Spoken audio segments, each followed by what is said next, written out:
Okay, before I get too far, I'm gonna go do a walkabout. See what kind of this keeps getting plugged up. And we'll go do a walkabout, see what kind of things I can forage. I thought I'd show y'all how my plants are doing. I have a romaine right there. I got some cilantro back there. I got a cucumber coming up right there. I've got lemon basil that I transplanted here, a pepper plant that I brought in from outside here, sweet basil right here. I got some peas I started right here. This is romaine lettuce from seed. This is a Dinosaur Kale. I have some, I think that's romaine lettuce on that side, and that's cress on this side. I've got some cress back there, some basil from seed right there, a volunteer pepper plant I found outside I transplanted, and then over here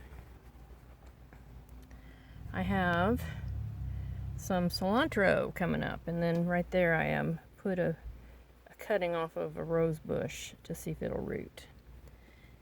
Now I put a bunch of onion seeds in here. These are Spanish sweet onions, and not single one of them. They've been in there for over, oh gosh, probably pushing 2 weeks, and none have sprouted.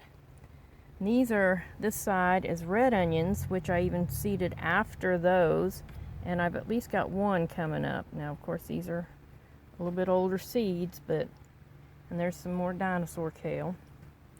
I'm trying to start some rosemary sprigs to see if I can get them to root. A low plant. Then I have these two desert roses that I got from a guy I used to work with.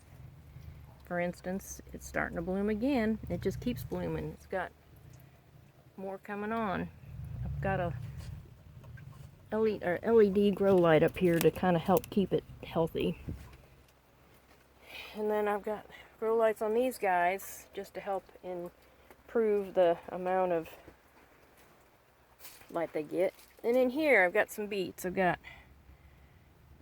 not going to be very many. I'm just doing some trials. And then I planted a sweet potato in that pot, and obviously it's doing great. I'm going to let it climb up and all the way over.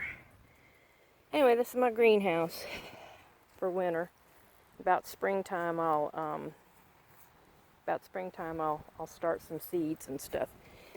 Anyway, yeah, here's some foraging kind of things. I don't know if y'all know what chickweed is or not, but it is really good. I mean, it's really salad worthy good. Anyway, some red mustard that volunteered I put in a pot. I mean chickweed, in case you didn't notice. Anyway, down here, this is what my garden still looks like. I got, right there, got chard. I got a bunch of dill down through there. A few carrots here that aren't doing much. My peppers are still going strong, but that'll only be for another day or two, because Friday, we're supposed to have like 27 degrees for a low, so they won't make it through that. And then I got I didn't chew that chickweed up good enough. Anyway, on the back row is it's called 1,000 Head Kale, and it grows really tall like that. A kind of short one here in the front is collard greens, and it's been ate up by bugs, but that 1,000 Head Kale, it's still going strong. Here's one right here. They look like a tree. I'm going to see if they'll make it through winter. Usually kale does pretty good in the winter time. Anyway, that's pretty much it. The Kakuzi gourd, which is also called a snake gourd, it's still hanging in there. It's going like crazy. All kinds of gourds on it and stuff. I'm just letting them go to seed. Feed them to the goats and chickens. They like them. I had a hard time getting the Calendula. I always called it Calendula, but anyway, I had a hard time getting it to germinate. But the ones that did are still going strong. And then there's the narcissus, or I don't even know how you pronounce that, but it's doing really good. I've got 2 or 3 of them running around here. Okay, this is Yarrow. It's good for using tea, especially in the winter time. It actually helps with fevers, colds, and flus. I have arugula popping up everywhere. Volunteering. I don't know how the seeds got here, but here it is. I'll let it grow, pick it and eat it. Okay, this right here is my lemongrass, and I've grown it this is my 3rd year growing it, and have yet to get it to overwinter. So this year, I actually cut the tops off early, didn't let it go ahead and just freeze on its own, and I put the tops on it to help mulch and help retain heat, put some hoops over it, so I'm going to actually cover it this winter and see if I can get it to overwinter. I would love to not have to grow lemongrass from seed every year, but we'll see how this works. Okay, here's one of my raised beds. I'm not sure what I put in there. I planted something in there. There's some volunteer potatoes coming up. I don't know if you can see them or not. Right, there's one volunteer potato. There's a dill that's volunteered. Yeah, I'm not sure what bunch of weeds. That furry chickweed. I don't like it as much. Anyway, some of the volunteer mustard was growing out here. I don't know if you see it growing out here. It just volunteered. I moved a few of them in here so I can watch them. I also planted a bunch of garlic in here. Got 2 cabbages that I actually I planted them a while back. I'm going to see if I can get a heads of cabbage before winter. Some more volunteer arugula there, and over there. And then I have my sage bush, my thyme bush. I got another one in another spot. My thyme bush, and I got some chives in there. Also, I got some walking onions this year, and I planted them in here to see if I can get them going. And I'm not sure which ones. It's hard to tell the difference between them and chives. Oh, this one's one. Right here's one. That's a walking onion right there. That's a walking onion right there. And that's garlic. As you can see, it's got the kind of the flatter leaf kind of thing, and this has got the round kind of thing. But anyway, so I have some walking onions in here that I'll leave and let them reproduce. I planted garlic all in here that hopefully it's gotten kind of big. I planted it a little early. I did that last year too, and it turned out pretty good, so I'm just kind of doing what works. Over there, I don't know if you can see it, itty bitty baby coxcomb.